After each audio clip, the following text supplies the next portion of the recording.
C'est bien. Donc, pour tous ceux qui sont présents, on va commencer par la lecture dans Apocalypse au chapitre 4 et on va lire à partir du verset 1 jusqu'à la fin du chapitre. Donc, je commence la lecture, puis ceux qui veulent lire, vous pouvez suivre. On va lire deux versets chacun. Deux versets chacun. Donc, on lit Apocalypse 4 au verset 1. Après cela, je regardai et voici une porte était ouverte dans le ciel. La première voix que j'avais entendue, comme le son d'une trompette, et qui me parlait, dit, monte ici, et je te ferai voir ce qui doit arriver dans la suite. Aussitôt, je fus ravi en esprit, et voici il y avait un trône dans le ciel, et sur ce trône quelqu'un était assis dessus. Celui qui était assis avait l'aspect d'une pierre de jaspe et de sardoine, et le trône était environné d'un arc-en-ciel semblable à de l'émeraude. Autour du trône, je vis 24 trônes, et sur ces trônes, 24 vieillards assis, revêtus de vêtements blancs, et sur la couronne d'or. Du trône sortent des éclairs, des voix et des tonnerres. Devant le trône brûlent 7 lampes ardentes, qui sont les sept esprits de Dieu. Il y a encore devant le trône comme une mer de verre, semblable à du cristal. Au milieu du trône et autour du trône, il y a 4 êtres vivants remplis d'yeux devant et derrière. Le premier être vivant est semblable à un lion, le second être vivant est semblable à un veau, le troisième être vivant a la face d'un homme, et le quatrième être vivant est semblable à un aigle qui vole. Les 4 êtres vivants ont chacun 6 ailes, et ils sont remplis d'yeux tout autour et au-dedans. Ils ne cessent de dire jour et nuit, Saint, Saint, Saint est le Seigneur Dieu, le Tout-Puissant, qui était, qui est et qui vient. Quand les êtres vivants rendent gloire, honneur et action de grâce à celui qui est assis sur le trône, à celui qui vit au siècle des siècles. Les 24 vieillards se prosternent devant celui qui est assis sur le trône. Ils adorent celui qui vit au siècle des siècles. Ils jettent leur couronne devant le trône en disant, tu es digne, notre Seigneur et notre Dieu, de recevoir la gloire, l'honneur et la puissance, car tu as créé toutes choses et c'est par la volonté qu'elles existent et qu'elles ont été créées. Amen.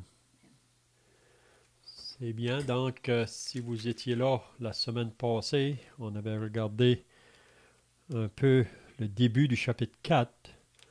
Donc, pour ceux qui n'étaient pas là, la semaine passée, peut-être qu'on peut redire un peu ce qu'on avait vu la semaine passée.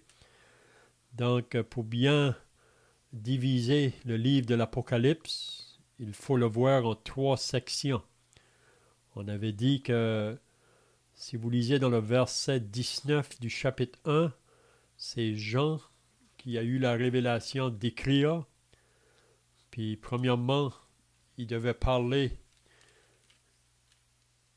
de ce qui est, de ce... Puis ensuite, il parle de 3 choses. On va peut-être le lire là, pour pas... Apocalypse 1 et le verset 19, il dit « Écris donc les choses que tu as vues, et celles qui sont, et celles qui doivent arriver après elles. » Donc, les choses que tu as vues, ça c'est la première section, c'est le chapitre 1. Ce qui est, c'est la deuxième section, c'est le chapitre 2 et 3. Et celles qui doivent arriver après elles, ça c'est à partir du chapitre 4 jusqu'à la fin du livre de l'Apocalypse. Donc le livre de l'Apocalypse a été écrit pour nous dire qu'est-ce qui va arriver à la fin de l'histoire de l'humanité. C'est Jean, l'apôtre, c'est le dernier parmi les apôtres. Quand il a écrit ce livre, il y avait peut-être 15 ans. Puis si vous vous rappelez, Jean était mis sur une île, l'île de Patmos. Puis la raison qu'on l'a placé là, c'est parce que on veut le faire taire. On ne veut pas qu'il nous parle de Dieu ou de Jésus. Hein? Donc Jean était un frère qui se trouvait dans les assemblées en Asie, à Éphèse, mais la persécution est venue, donc il a été arrêté parce qu'il était un des responsables, là, puis on l'a porté sur cette île de Patmos.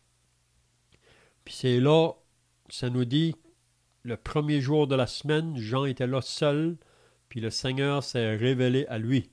Donc si vous lisez le premier chapitre du livre de l'Apocalypse, vous allez voir Jésus qui se révèle à Jean. Puis il lui dit qu'il doit écrire aux 7 églises existantes à ce moment-là, qui se trouvaient en Asie. Jean devait leur écrire ce livre ici, là, qui allait lui être révélé, le livre de la révélation. Il faut bien comprendre que ce livre ici, l'Apocalypse, c'est une révélation de Jésus-Christ. Donc, si vous commencez à lire le livre de l'Apocalypse, ça nous parle de Jésus-Christ. Puis quand vous allez finir le livre, ça vous dit encore à propos de Jésus-Christ. Donc le Seigneur Jésus, c'est lui qui est le vainqueur.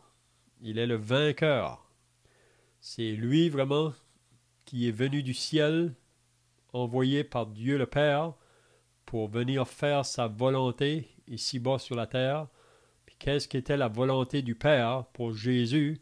C'était qu'il vienne pour sauver son peuple de ses péchés. On sait qu'il est venu premièrement vers Israël, son peuple, mais si vous avez lu dans la parole de Dieu, ça nous dit que son peuple, comme une nation, ne l'ont point reçu. Ils n'ont pas cru en lui.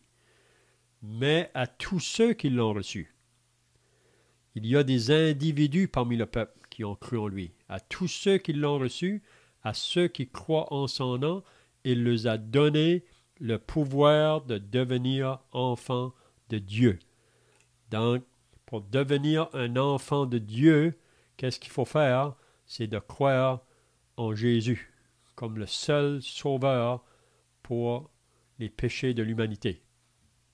Mais on sait que c'est un choix personnel. Il n'y a personne qui peut faire ce choix-là à notre place.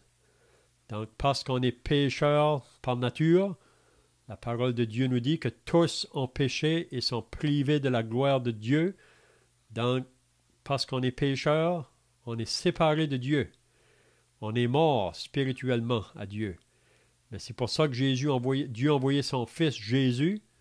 Puis Jésus, lui, il pouvait dire quand il était ici-bas, « Je suis le chemin, la vérité et la vie.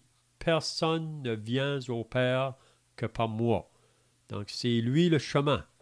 Donc, si vous allez aller au ciel, il faut prendre le chemin qui est Jésus.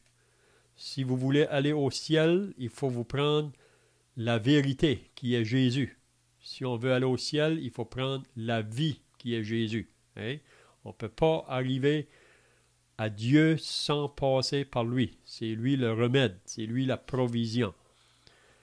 Donc, Jean annonçait ce message-là. Puis c'est la raison pourquoi il a été mis sur cette île-là, là, dans la persécution. Mais il devait écrire aux 7 églises. Puis les 7 églises, on a vu que ces églises-là, c'est Dieu qui les avait établies pour qu'ils portent un témoignage au monde autour d'eux. C'est la raison pourquoi qu'une église locale est établie dans une localité pour qu'elle porte témoignage. On avait vu que en écrivant à ces 7 églises, Jésus va leur parler d'une manière. Il y en a 5 que Jésus devra faire des reproches. Il y en a 2 qui n'ont aucun reproche. On avait vu ça dans les semaines passées. Là. On ne prendra pas le temps de parler de tout ça encore, mais probablement vous vous rappelez de ça. Donc, quand on arrive maintenant au chapitre 4 de l'Apocalypse, la mention de l'Église n'est plus mentionnée après ça. Il est mentionné vraiment au dernier chapitre de l'Apocalypse, mais c'est juste pour dire que l'Église vraiment attend Jésus qui vient. Mais qu'est-ce qu'on avait vu la semaine passée? C'est que maintenant, Jean, ça nous dit qu'il va regarder. Après cela, je regardai, et voici une porte était ouverte dans le ciel. Donc, Jean, en ayant les yeux vers le ciel, puis ça, c'est une bonne application pour chacun de nous aujourd'hui, dans les circonstances où que le monde se trouve présentement, il faut tourner nos yeux vers le ciel. Vous savez, le monde en général, leurs yeux sont à la terre. C'est pour ça que si vous lisez dans l'Apocalypse au chapitre 8, je pense, ou 9, il nous dit, c'est un aigle, un oiseau qui vole dans le ciel, puis il dit ces paroles ici, « Malheur, malheur, malheur aux habitants de la terre. » Donc, parce que l'homme aujourd'hui, à cause du péché, il est très loin de Dieu, il a pris son propre chemin, puis il ne vit seulement pour les choses de la terre. Il ne pense pas aux choses d'en haut. Donc, c'est la raison pourquoi que Dieu doit permettre des choses dans le monde pour que l'homme s'arrête. Et on lit dans le psaume 46 à la fin, là, « Arrêtez et sachez que je suis Dieu. » Donc, Dieu veut parler aux hommes. Mais ici, quand que Jean regarde en haut, il voit qu'il y a une porte qui est ouverte dans le ciel. Dans la parole de Dieu, on parle souvent de la porte. Si vous vous rappelez, là, Jésus a dit dans Matthieu chapitre 7 et le verset 13, il a lancé une invitation. Entrez par la porte étroite, car large est la porte, spacieux le chemin qui mène à la perdition. Il y en a beaucoup qui sont sur ce chemin-là. Mais étroite est la porte, resserrée le chemin qui mène à la vie. Il y en a peu qui les trouvent. Donc Jésus invite chaque personne d'entrer par la porte étroite. Parce que par nature, on est sur le chemin large. Puis c'est pour ça qu'il faut entrer dans cette porte étroite. Puis on lit bien dans l'évangile de Jean qui est la porte. Jésus a dit, « Je suis la porte. Si quelqu'un entre par moi, il sera sauvé. » Donc c'est Jésus la porte. Donc pour aller au ciel, donc, il faut venir à lui. Il faut croire en lui pour le recevoir comme Sauveur et Seigneur. Puis c'est de cette manière-là qu'on peut aller dans le ciel. Mais ici, Jean, il dit, « Voici une porte était ouverte dans le ciel. » Puis qu'est-ce qu'il dit? « La première voix que j'avais entendue. » Donc Jean, si vous allez au chapitre 1 de l'Apocalypse, il avait entendu la voix qu'il appelait. Et il s'est tourné en arrière pour voir qui ce qui lui parlait. Puis c'était cette même voix ici, là. Il dit, « La première voix que j'avais entendue, comme le son d'une trompette. » Donc, on peut dire que c'était une voix assez forte. C'était une voix qui était claire, qui n'était pas ambiguë. C'était une voix dont Jean allait bien comprendre. Vous savez, quand Dieu veut nous parler, il nous parle clairement. Et il n'y a pas d'ambigu. Quand Dieu nous dit, « Venez à moi, vous tous qui êtes fatigués et chargés, je vous donnerai du repos. » Donc, c'est des paroles dans lesquelles on peut s'appuyer dessus. Oui. Quand Jésus dit « Je suis la lumière du monde, celui qui me suit ne marchera pas dans les ténèbres. » On peut s'appuyer sur ces paroles. C'est des paroles vraies. C'est Jésus qui l'a dit. Jésus a dit aussi « En vérité, je vous le dis, celui qui écoute ma parole et qui croit à celui qui m'a envoyé a la vie éternelle et ne vient point en jugement, il est passé de la mort à la vie. Donc ça, c'est des paroles de vérité et on peut les prendre avec certitude. Vous savez, aujourd'hui, il y a beaucoup de paroles qui sont annoncées dans ce monde, mais souvent, on peut avoir des doutes parce qu'il y a beaucoup de promesses qui peuvent être faites puis ne sont jamais accomplies. Mais quand Jésus fait une promesse, on peut s'appuyer dessus avec certitude. Okay? Donc, Jean entend cette voix. Puis qu'est-ce que la voix que Jean entend? Monte ici, et je te ferai voir ce qui doit arriver dans la suite. Donc, la voix qui parle à Jean, il lui dit de monter au ciel, monter dans le ciel. Puis, il va révéler à Jean ce qui va arriver dans le temps futur. Puis surtout ce qui va arriver après que l'Église soit enlevée de la terre. Vous savez que le prochain événement qui va prendre place dans le plan prophétique de Dieu, c'est l'enlèvement de l'Église. Donc peut-être quelqu'un demandera, qu'est-ce que c'est l'Église? L'Église, c'est tous ceux qui ont cru en Jésus.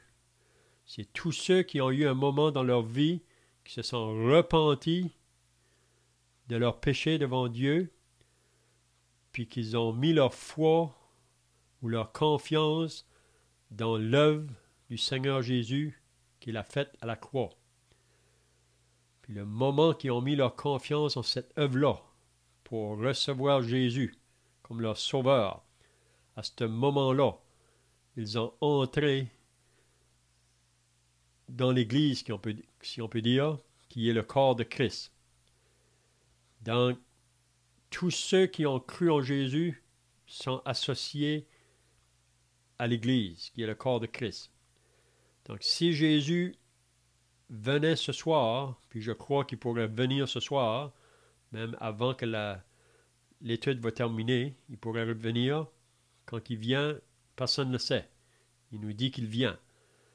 Donc, s'il vient pendant que je vous parle, tous ceux qui ont cru en lui, depuis la Pentecôte, même ceux qui ont cru en lui avant, ceux qui sont associés à l'Ancien Testament, pendant leur vie, qui ont cru en Jésus, mais on sait que l'Église a commencé au jour de la Pentecôte, puis aujourd'hui, le peuple de Dieu sur la terre, c'est l'Église. Donc, si Jésus vient, on va être enlevés. Les morts en Christ, ça veut dire ceux qui ont cru en Jésus vont ressusciter premièrement. Les autres qui n'ont pas cru, ils ne vont pas se ressusciter. Si Jésus venait maintenant, les morts en Christ ressuscitent, nous les vivants, on est enlevés pour aller à la rencontre du Seigneur dans les airs. Puis après que l'Église est enlevée, donc c'est ça que Jean ici, le Seigneur va lui faire connaître. C'est qu'est-ce qui va arriver dans ce monde. Donc, le prochain événement, c'est l'enlèvement de l'Église. Puis après, il va commencer une période de tribulation et de grande tribulation. Puis on va voir à partir du chapitre 6 de l'Apocalypse, qu'est-ce que ça comprend ça, cette grande tribulation qui va venir sur cette terre. Mais avant que le Seigneur révèle à Jean concernant les choses qui vont venir pour la terre dans la tribulation, il va apporter Jean dans le ciel, dans la présence de Dieu. Donc, je ne sais pas si quelqu'un a des questions ici, là, ou d'autres pensées à ajouter avant qu'on continue. Si vous avez quelque chose, vous pouvez le faire. Donc, le verset 2. Qu'est-ce que Jean dit? Aussitôt. Donc, aussitôt que cette voix-là s'est fait entendre, puis a dit à Jean de monter, aussitôt je fus ravi en esprit. Donc, Jean est ravi. Il va monter au ciel, c'est-à-dire en esprit. Donc, c'est un peu comme l'apôtre Paul. Si vous vous rappelez que l'apôtre Paul, dans la deuxième épître aux Corinthiens, au chapitre 12, il nous dit qu'il connaît un homme, il ne sait pas si c'est avec son corps ou sans son corps, mais il a été ravi jusqu'au 3e ciel, ou jusque dans la présence de Dieu. Puis si vous lisez 2 Corinthiens 12, vous allez bien comprendre que Paul parle de lui-même, l'homme qui a été amené dans le 3e ciel, puis ça nous dit qu'il a entendu des choses qu'il ne peut pas expliquer ça avec des paroles. La beauté ou la grandeur de ce ciel, si on peut dire, là où la présence de Dieu est. Donc on voit ici que Jean, c'est un peu comme l'apôtre Paul. Il est ravi en esprit. Puis qu'est-ce que ça nous dit? Et voici, il y avait un trône dans le ciel, et sur ce trône, quelqu'un était assis. Donc, si je vous demandais la question maintenant, qui vous pensez qui était assis sur le trône dans le ciel? C'était Dieu. C'est ça. C'est Dieu le Père, on pourrait dire. Vous savez qu'il y a 3 personnes en Dieu. Il y a un Dieu, mais il se manifeste en 3 personnes. Le Père, le Fils, le Saint-Esprit. Donc ici, quand Jean arrive dans le ciel, la première chose qu'il voit, c'est le trône de Dieu. Dieu est assis dessus. Donc une chose qu'on peut se réjouir, les chrétiens aujourd'hui, si le Seigneur devait venir nous chercher ce soir, la première chose qu'on verrait, on sait que premièrement, on va aller à la rencontre du Seigneur sous les nuées, puis ensuite, il va nous amener dans la présence de Dieu. Donc, la première chose qu'on verra quand on arrive au ciel, c'est le Dieu créateur. Hein? Le Dieu tout-puissant. Donc, on devrait nous réjouir, nous qui sommes sauvés, nous qui appartiennent au Seigneur, que la première chose qu'on verra quand on va arriver dans l'au-delà, dans le ciel, ça va être le trône de Dieu. Dieu sur son trône. Qu'est-ce qu'il dit à propos de cela?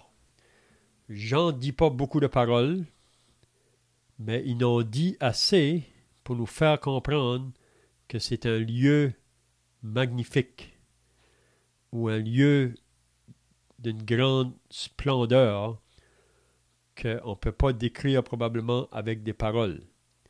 Donc Jean nous dit simplement celui qui était assis. Donc celui qui était assis sur le trône, il avait l'aspect d'une pierre de jaspe et de sardoine. Et le trône était environné d'un arc-en-ciel semblable à de l'émeraude. Donc vous pouvez vous faire une imagination là. Qu'est-ce que Jean a vu, puis comment il le décrit. Donc, comment est-ce qu'on pourrait voir que Jean nous décrit ici ce qu'il a vu là? Est-ce que quelqu'un peut dire en parole, là, avec quelques pensées, qu'est-ce que ça peut nous faire comprendre sur qu'est-ce que Jean a vu ici là? Il ne faut pas être gêné si vous avez des pensées. Je vois que plusieurs sont mute, là, mais si vous voulez parler, il ne faut pas oublier d'enlever votre mute parce qu'on n'entendra pas. Mais si vous voulez, vous pourrez faire la recherche vous-même. Quand il dit celui qui était assis avec l'aspect d'une pierre de jaspe, avait l'aspect d'une pierre de jaspe. Donc vous savez que la pierre de jaspe et de sardoine, ça représente vraiment le diamant. Hein? Puis ça nous dit aussi que et le trône était environné d'un arc-en-ciel. Vous savez qu'est-ce que c'est un arc-en-ciel? Est-ce qu'on sait combien de couleurs est dans l'arc-en-ciel? Est-ce que quelqu'un peut dire combien de couleurs se trouvent dans l'arc-en-ciel? 7 couleurs. 7 couleurs, c'est ça. Donc vous pouvez vous imaginer là les pierres de jaspe et de sardoine qui est comme le diamant, puis l'arc-en-ciel qui amène plusieurs lumières Donc, la beauté de ce lieu que Jean a vu. Oui. Puis vous vous rappelez que l'arc-en-ciel, peut-être je peux vous demander la question, où est-ce la première fois que l'arc-en-ciel a été vu dans le ciel? Quand est-ce que cet arc-en-ciel a été vu la première fois dans le ciel? Quelqu'un peut dire? Après le déluge. C'est ça, après le déluge. Puis qu'est-ce que ça comprenait, ça, cet arc-en-ciel-là, qui a été manifesté dans le ciel? Pourquoi que ça a été fait parmi? C'était la promesse de Dieu qu'il n'allait plus jamais détruire la terre par les eaux. C'est ça. Donc, c'était un signe d'alliance, si on peut dire, que Dieu faisait à Noé. C'est juste après que Noé est sorti de l'arche, cet arc-en-ciel-là a apparu dans la nuit. Puis vous savez encore aujourd'hui, après une grande orage de pluie qui vient sur la terre, souvent l'arc-en-ciel se fait montrer. Puis c'est aussi après que le déluge avait passé là. Mais on sait que le monde d'à présent, si vous lisez dans la deuxième épître de Pierre au chapitre 3, il nous dit que le monde d'à présent sera détruit par le feu. Dans ce temps-là, c'était par l'eau. Donc, on peut se décrire un peu qu'est-ce que Jean a vu là. C'est beau. Et c'est splendide. C'est... Probablement, vous avez d'autres mots pour le décrire là. C'est pour ça que l'apôtre Paul nous dit dans l'Épître aux Romains, là, quand il parle aux chrétiens, « J'estime que les souffrances du temps présent ne peuvent pas être comparées à la gloire qui nous attend dans les cieux. » C'est pas comparable. On ne peut pas le décrire vraiment. Mais c'est beau pour nous qui sommes sauvés que bientôt on va arriver dans ce lieu-là où Jean est allé. Puis ici, il faut toujours comprendre que c'est le futur pour Jean, ces choses-là. Hein. Présentement, lui, il le voit dans le ciel, mais beaucoup de choses qu'il va nous parler par la suite, c'est du futur. Donc, le verset 4, autour du trône, donc il faut se rappeler que Jean a vu un trône, mais il dit autour du trône, autour de ce trône-là, où Dieu était assis, je vis 24 trônes. Et sur ces trônes, 24 vieillards assis, revêtus de vêtements blancs et sur leur tête des couronnes d'or. Donc, qu'est-ce qu'on peut comprendre ici quand que Jean nous dit qu'autour du trône de Dieu, il y a 24 trônes. Puis il nous dit que sur ces trônes-là, il y a 24 vieillards qui sont assis. Ils sont revêtus de vêtements blancs. Ça veut dire que ça nous parle de la pureté. Ça nous parle de la sainteté. Puis ça nous dit aussi que sur leur tête, des couronnes d'or. Donc, est-ce que quelqu'un a des pensées ici? Qu'est-ce que Jean pourrait nous dire ici, là? Qu'est-ce qu'il voudrait nous dire? Est-ce que, pour ce qui est de l'or, comme les vêtements blancs, tu as parlé de pureté, est-ce que l'or, on peut dire aussi que ça parle de ce qui a été éprouvé? Je pense qu'ailleurs dans la parole, on parle de l'or qui est éprouvé par le feu. Donc, on fait passer l'or dans le feu pour que ça sorte plus brillant. Mm-hmm. C'est ça.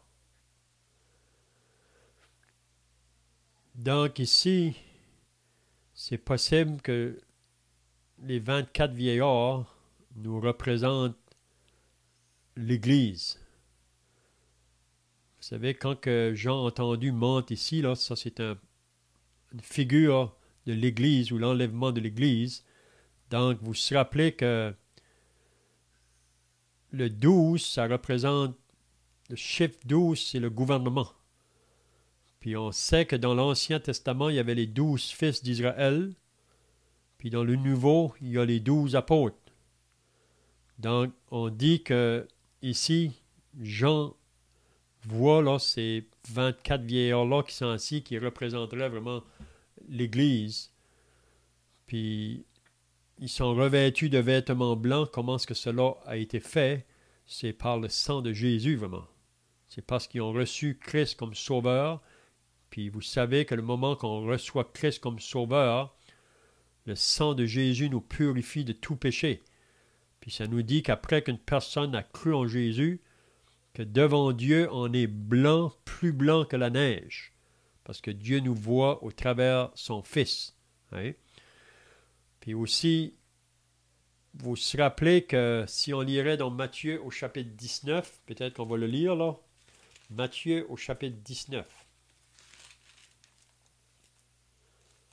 Matthieu au chapitre 19. Puis je vais demander à quelqu'un de lire.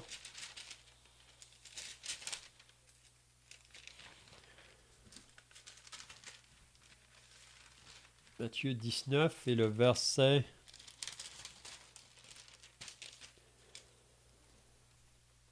à partir du verset 27 jusqu'au verset 30, si quelqu'un veut le lire. Pierre, prenant la parole,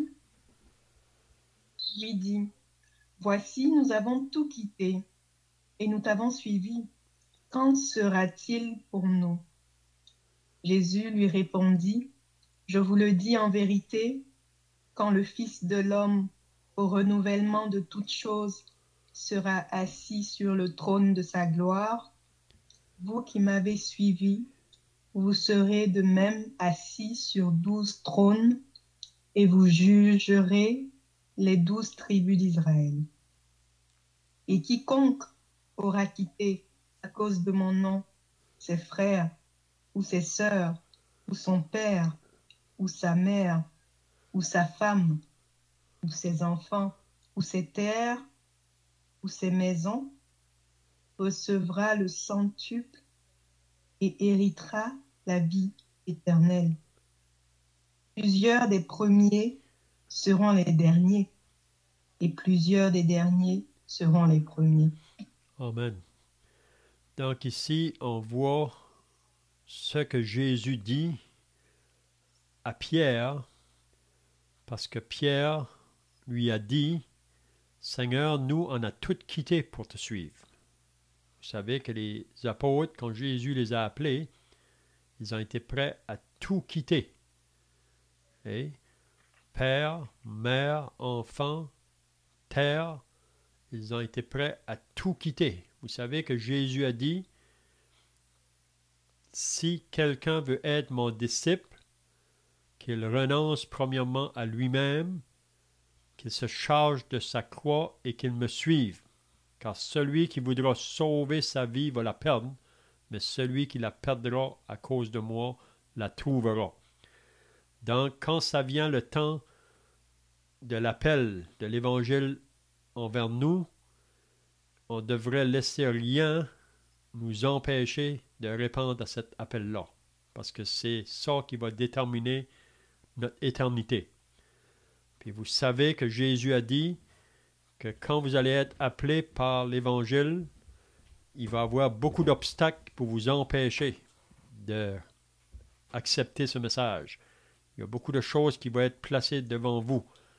Même la parole de Dieu nous dit, Jésus le dit dans Matthieu au chapitre 10, il dit que nos parents peuvent arrêter les enfants d'être sauvés. Nos enfants peuvent arrêter les parents d'être sauvés. Nos biens matériels, notre ami, mon époux, mon épouse peuvent m'arrêter d'être sauvés. Mais quand ça vient à l'appel du salut, Jésus a dit dans Matthieu 10, « Celui qui aimera son père ou sa mère plus que moi n'est pas digne de moi. Et celui qui aimera son fils ou sa fille plus que moi n'est pas digne de moi. » Donc Jésus ne nous dit pas de ne pas aimer nos parents ou de ne pas aimer nos enfants, mais Jésus doit avoir la première place quand ça vient à l'appel de l'Évangile. Vous comprenez? Donc, la raison que j'ai voulu dire ici, il parle de 12 trônes, puis Jésus promet à ses apôtres qu'il a appelés, excepté un qui va trahir Jésus. Vous vous rappelez qu'il y a un parmi les apôtres qui l'a trahi. C'était afin que les Écritures s'accomplissent. Mais les apôtres vont avoir une place spéciale dans le ciel. Puis c'est ça qui nous dit qu'il sera assis sur 12 trônes. Donc probablement, ça nous parle ici, parce qu'on sait que les apôtres sont le fondement de l'Église. Les apôtres et les prophètes, donc ils sont le fondement. Donc ici, on pourrait voir donc un portrait de l'Église dans les 24 vieillards. Puis aussi, il faut remarquer que sur leur tête, des couronnes d'or. Vous savez que Jésus promet des récompenses à ceux qui vont croire en lui, puis qui vont vivre une vie de fidélité pour lui. Il promet des couronnes. Puis il y a plusieurs couronnes dans la Bible qui nous est mentionné, qui vont être données au tribunal de Christ pour ceux qui auront été fidèles dans la course. Donc ici, on voit donc un portrait de l'Église, puis aussi concernant ces couronnes qui sont données là, qui vont être sur leur tête. Donc on va terminer avec le verset 5. Il dit du trône, donc du trône, là où Dieu est assis, qu'est-ce que ça dit? Il sort des éclairs, des voix de tonnerre. Devant le trône brûlent 7 lampes ardentes qui sont les 7 esprits de Dieu. Donc, qu'est-ce qu'on peut comprendre quand il dit du trône, il sort des éclairs et des voix de tonnerre? Qu'est-ce qu'on peut comprendre là? Mais à 5 reprises, ces paroles-là sont mentionnées dans le livre de l'Apocalypse. Puis si vous vous rappelez, quand que Dieu s'est manifesté là, sur la montagne du Sinaï, à son peuple qui se trouvait en bas de la montagne, puis Moïse qui était là en haut sur la montagne, Dieu s'est manifesté vers ce peuple par des éclairs, des coups de tonnerre, des grands bruits. Puis ça, qu'est-ce que ça nous révèle? C'est le Dieu qui est tout-puissant, puis c'est le Dieu que si on refuse de se repentir puis de croire en lui, qui devra juger. Si vous voulez, on va aller dans l'Apocalypse au chapitre 8. Puis on va terminer avec ces versets ici. Là. Apocalypse au chapitre 8. Si quelqu'un veut le lire, le verset 5 d'Apocalypse au chapitre 8.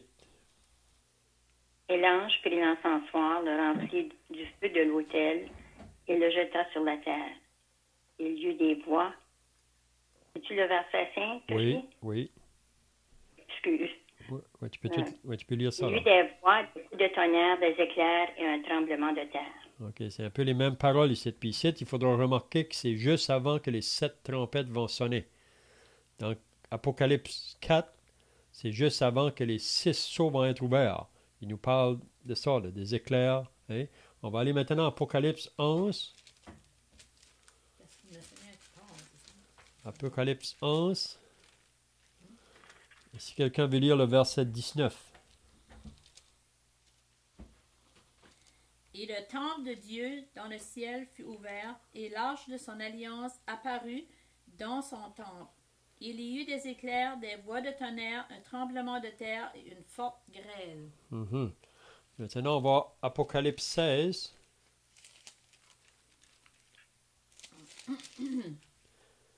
Si quelqu'un veut lire le verset 18.